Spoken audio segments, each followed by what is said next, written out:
What are the chances that your beliefs would align with the specific era that you live in, with the technology, with the country, with the norms of today? What are the chances that would happen to align with that? Chances, I'm not sure statistically, like if numerically, but I would say like my beliefs definitely don't align with the culture of this day and age. Definitely don't align with America. I love America, but there's definitely a lot of differences in what is culturally accepted and what I believe. Um, so likelihood, like chances and stuff. I know a lot of people grow up. Um, for example, people that are in India grow up, Buddhist or Hindi or whatever you want to call it. Um, and that's very normal.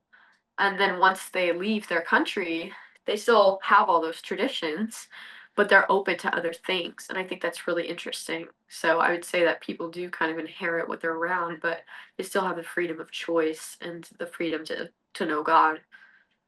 Okay, but you're saying like you're tolerating things that wouldn't be consistent with what you believe. So is it nothing more than a tool that like it's reinforced throughout history? Christianity has been around for a long time, for example. It's been present in eras of history where terrible things have happened, atrocities, etc. So it hasn't stopped those things from happening.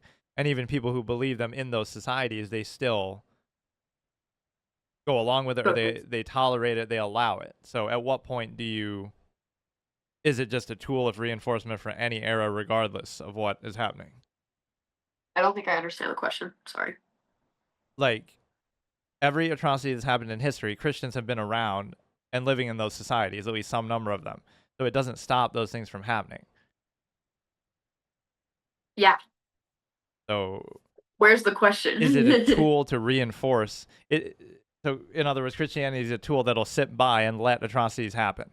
So it doesn't do anything I would or I would offer that Christians are supposed to serve the people that are suffering. So, like, for example, during the Holocaust, there were Christians that would hide Jews in their homes and hide Jews, in boats that they owned.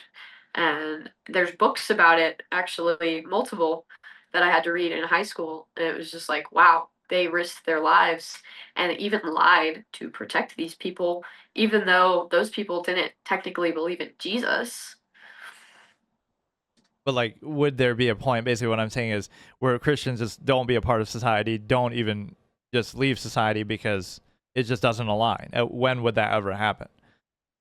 I don't think it would happen as a whole because there's so many of us. I don't think everybody would be like, "Okay, everyone, we're moving to, you know, uh, Alaska or something."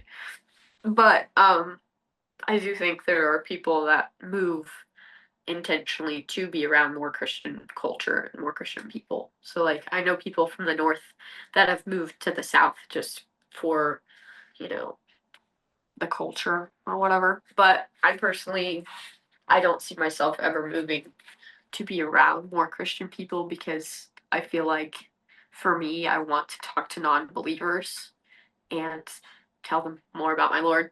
So, uh, living in a just Christian community doesn't really let you do that. Good. That's a good message, at least. So you're at least willing to do that, like what we're doing here. But Yeah. you don't ever get frustrated that somebody's not convinced. Like I'm in all these talks, I've not been convinced at all.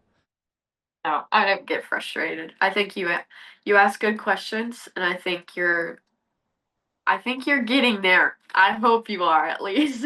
Or what if it's the But opposite? Like the more of your answers, I'm even more pushed away because I feel like they're not convincing enough. I would be sad, obviously, but I have to tell myself like it's not my responsibility to make you believe in Jesus, but I'm just gonna try my best and represent him well. So as long as you don't think I'm like super hateful, I hope that's at least good enough.